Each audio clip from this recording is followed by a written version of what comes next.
Ya. Mas, komunikasi intens dengan parpol mana aja, Mas? Kenapa? Komunikasi intensnya dengan Ya, parpol mana aja? teman-teman juga bisa mengikuti. Sebetulnya Demokrat ini terbuka berkomunikasi dengan semua partai politik.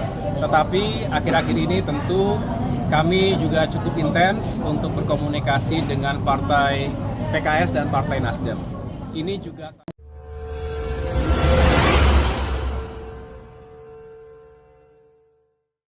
Swastiastu, Namo Buddhaya, salam kebajikan. Alhamdulillahirrahmanirrahim. Hari ini Jumat tanggal 5 Agustus 2022, saya bersama pejabat teras Dewan Pimpinan Pusat Partai Demokrat juga dibersamai oleh para ketua DPD, Dewan Pimpinan Daerah di 34 provinsi se-Indonesia telah menyerahkan dokumen sebagai persyaratan partai politik peserta pemilu. Tadi kami menyerahkan surat pendaftaran disertai dengan surat pernyataan partai politik, daftar kepengurusan di tingkat nasional, di tingkat DPP, kemudian di tingkat DPD 34 provinsi, juga tingkat DPC di 514 kabupaten kota, serta di tingkat PAC 7.266 kecamatan. Insya Allah mudah-mudahan bisa kami lengkapi 100%. Ini juga sebagai follow up dari apa yang telah kami lakukan secara online. Kami juga telah melakukan sudah disubmit melalui Sipol. Dan tadi kepada Ketua KPU Bapak Hashim Asyari dan jajaran Komisioner Komisi Pemilihan Umum Republik Indonesia, kami juga bermohon semoga KPU bisa menjadi lembaga kebanggaan buat kita semua sebagai lembaga yang netral, independen, dan juga bisa menjaga situasi demokrasi politik, terutama rangkaian penyelenggaraan pemilu 2024 nanti. Kami Partai Demokrat juga dengan resmi hari ini menyatakan siap sebagai peserta pemilihan umum di tahun 2024. Mohon doa restu dari masyarakat Indonesia dimanapun berada, semoga kami bisa berjuang dengan baik, dengan tujuan yang baik, dan insya Allah juga mencapai hasil yang baik.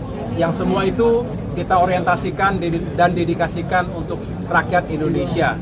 Semoga kami bisa mengusung perubahan dan juga kemajuan untuk Indonesia ke depan, baik di tataran legislatif maupun eksekutif. Terima kasih atas perhatiannya. Pak, daftar pemilu Demokrat siapa capresnya? Siapa? Daftar pemilu Demokrat siapa yang nyalonin capres? Kita belum ada yang secara konklusif terkait dengan koalisi. Ini terus bergerak secara dinamis. Ya. Hari ini kita fokus untuk mendaftarkan partai politik, Partai Demokrat dalam hal ini sebagai peserta pemilu. Sedangkan ikhtiar untuk membangun koalisi juga terus secara paralel kami lakukan.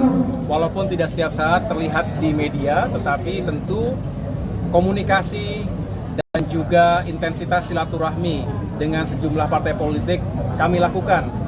Dan tentunya kita berharap terjadi kebersamaan dan juga kerjasama yang membawa kebaikan untuk semua pihak. Target pemilu, kami tentunya berupaya sekeras tenaga untuk bisa sukses dalam pemilihan anggota legislatif. Untuk DPR RI, kita tahu ada 80 dapil hari ini, kecuali nanti sudah diputuskan pemekaran di Papua untuk ikut juga dalam pemilu 2024, tetapi kami ingin mengisi semua dapil. Saat ini DPR RI kami ada 54 orang di Senayan, tetapi tentu kami ingin jauh lebih banyak lagi sehingga peran kami di parlemen juga lebih kuat dan terasa. Dengan bisa mengisi keseluruhan dapil tersebut, mudah-mudahan tercapai persentase 14 hingga 15%. Dan mudah-mudahan dengan demikian Demokrat kembali bangkit dan bisa mengisi ruang demokrasi lebih signifikan lagi. Ada apa ke depan, Bang? Ada apa ke depan, Bang? Ya. Mas, komunikasi intens dengan parpol mana aja, Mas? Kenapa? Komunikasi intensnya dengan Ya, parpol mana aja? teman-teman juga bisa mengikuti. Sebetulnya Demokrat ini terbuka berkomunikasi dengan semua partai politik.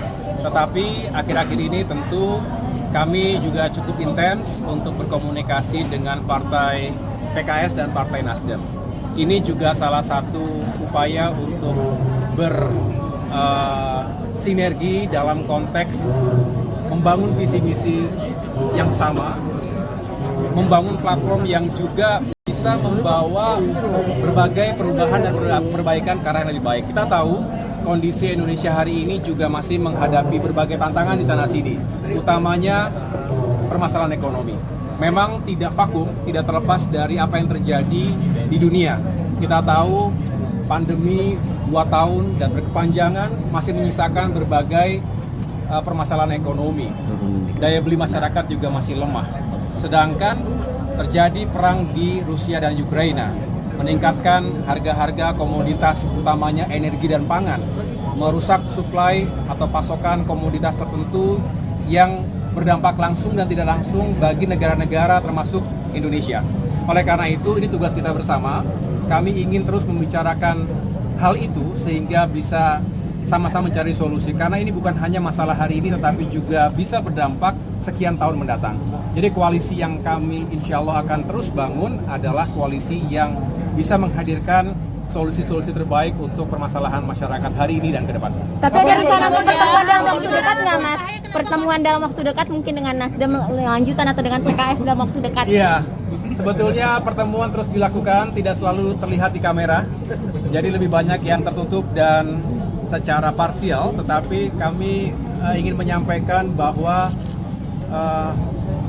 komunikasi berjalan dengan sangat baik, chemistry semakin terbangun dan mudah-mudahan ada jalan kebersamaan. Oke, Mas, kenapa sendirian nggak sama Nasdem dan PKS ke KPU-nya, Mas? Kenapa nggak bareng sama Nasdem dan PKS ke KPU-nya, Mas? Ya, kami memang sejak awal sudah merencanakan tanggal 5 Agustus ini karena memang kami ingin menghadirkan para ketua DPD. Ini banyak juga yang kepala daerah di sini, ada wakil gubernur, ada bupati, ada wali kota, dan juga anggota-anggota DPRD seluruh Indonesia, DPRD dan DPRD di seluruh Indonesia, sehingga waktu yang tepat hari Jumat ini, sehingga tidak terlalu banyak menyita waktu kerja, kira-kira begitu. Oke, Tetapi, juga deklarasi koalisi. kenapa? Deklarasi koalisinya kira-kira. Kapan ya kira-kira ya? Oke, cukup ya Nanti aja ya kita ngobrol lagi ya.